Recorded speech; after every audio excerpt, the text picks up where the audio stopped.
Well, I think Azraq Oasis is very crucial for the future and sustainability of Jordan. And any wetland provides a lot of ecosystem services. And what I mean by ecosystem services is that our natural capital, our wetland, protected areas, or seas, rivers, provide us with clean water, clean air, medicine, food, etc. So there's a lot of these ecosystem services are crucial for our human well-being and human livelihood. And unfortunately, these services do not get counted in the GNP, or gross national product. And that's why I believe that we need new metrics to incorporate ecosystem services as part of the wealth and health of nations, also as part of measuring and fostering the progress of societies.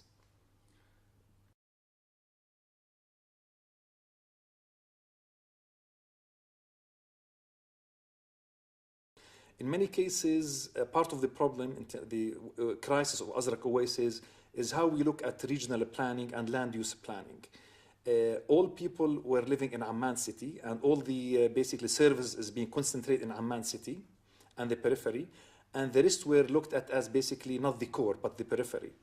And we need to rethink our regional plans and decentralization plans in terms of socio-economic development. And we always used to have a typical question 2 decades ago while working as a water consultant: shall we move water to people, or shall we move people to water? And in many cases, we end up in bringing too many people to one area like Amman, and the infrastructure, the facilities, the management will be basically at risk. So we need to rethink our way of planning, how we allocate resources, and how we do the right balance and look at the carrying capacity of between geography and economics.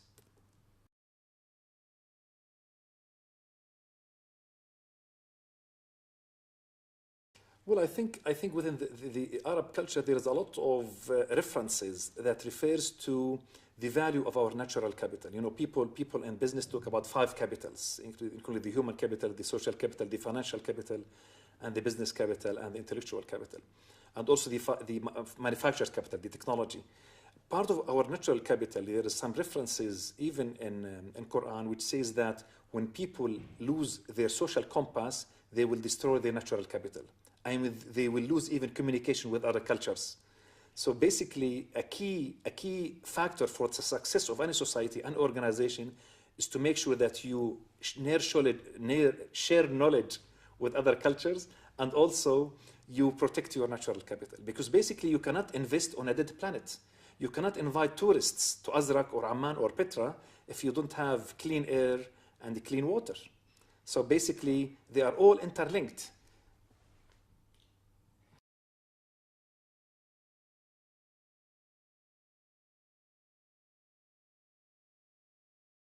Part of the genuine fabric of the Arab culture is that you need to protect your ecosystem services in order to sustain your livelihood. And when people lose this sense of direction, their social compass, they will lose the ability to harness the wisdom from other cultures. And we say in Arabic that wisdom is something that you should seek for. Al-hikma dallatul al-mu'min. A believer should look for wisdom. And also, you need also to make sure that when people lose their sense of direction, they will not harness the wisdom of other nations, and will destroy their natural capital. And the citation in Quran, in Surah Muhammad, it says, فَهَلْ عَسَيْتُمْ إِن تَوَلَّيْتُمْ أَن تُفْسِدُوا فِي الْأَرْضِ وَتُقَطِّعُوا أَرْحَامَكُمْ. So basically, this is the key message that is partly of the new discourse, that we need to have this enlightened discourse between East and West, that both the human capital and the natural capital are key ingredients for a sustainable future, or for a sustainable human civilization as well.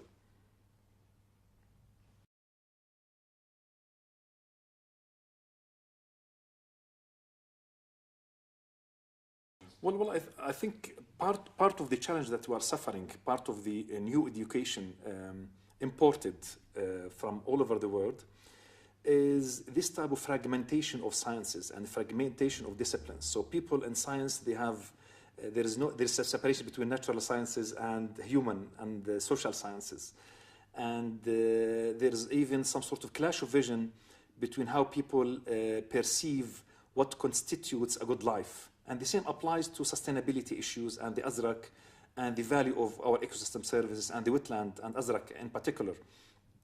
I think the question should be framed differently.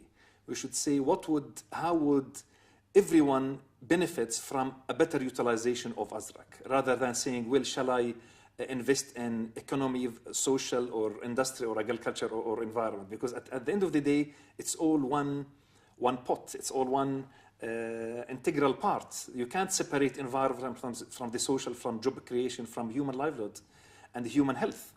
And in many cases, there's a lot of fragmentation for people, how we perceive reality and how we perceive the good of and the well-being of society. So we need to rethink these basic notions of sustainability, good life, or what we call hayat tayyiba, and people need to have a higher discourse, a higher understanding that what harms nature harms a human being, and what harms my neighbor will harm me at the end. So this type of integrated, holistic appreciation of the other, whether the other is the industry, the agriculture, my neighbor, the groundwater, or the surface water.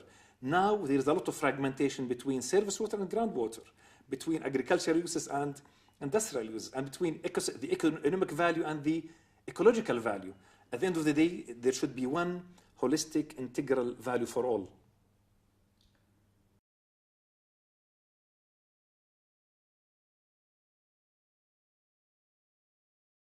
First of all, people need to know facts. People need to appreciate the value of science. And people need to understand the limiting capacity and the carrying capacity of all sciences. And that's a basic key message. People need to understand there are certain limitations and certain constraints for the ecosystem services, for the economic system, and for the economic model. I think also there's a responsibility for scientists and researchers to tell the truth to policymakers, or telling truth to power. And this is a key message. In many cases, science is being used or misused by certain powers to manipulate reality.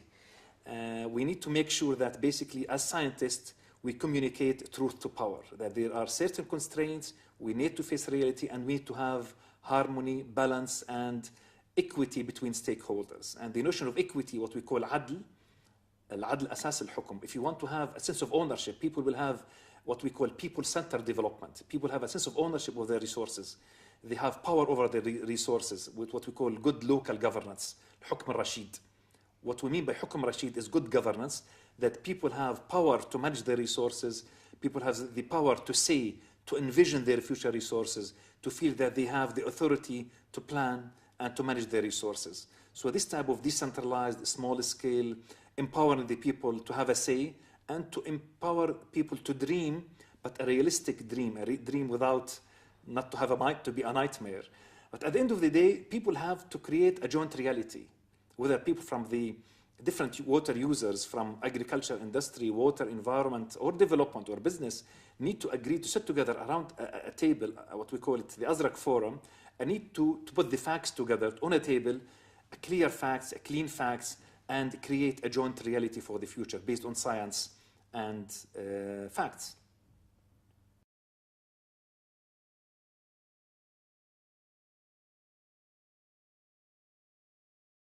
Well, my belief is that there was a lot of intensive dialogue and intensive communication with a lot of tension between stakeholders. Because at the end of the day, you need to manage expectations. And people need to realize the constraints, and people need to understand the assumptions for each stakeholder.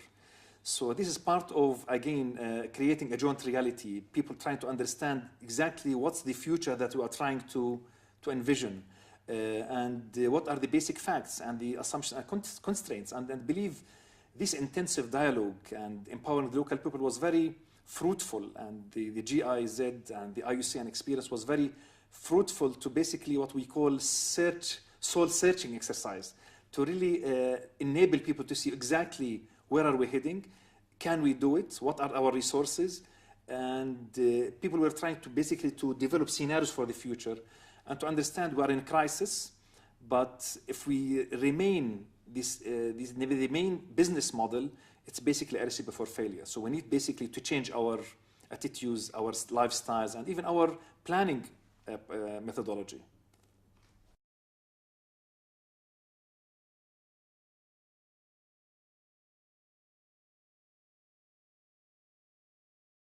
I believe that the key message is that we need to enhance two levels of learning.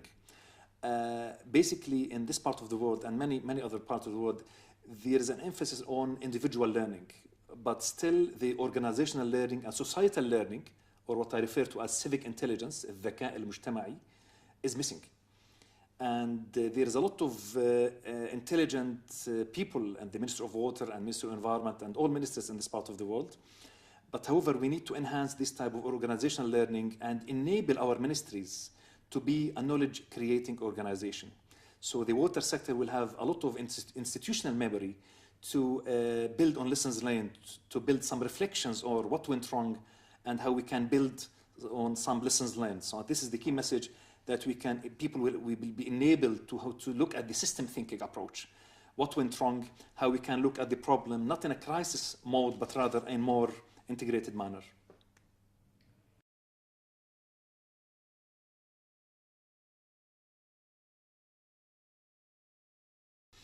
I would like to see, the natural, looking back in the 70s and how Azraq was basically a Ramsar site. So it was basically an attraction point for species. It was an attraction point for tourism, for ecotourism, and it was basically an income generating enterprise. I would like to see Azraq basically as a habitat for species, an attraction point for ecotourism, and also a place where basically we can apply what we call sustainable livelihood framework, where all the 5 capitals, the human capital, the social capital, and the natural capital, and all other capitals are being incorporated for a sustainable livelihood. Thank you very much. Thank you.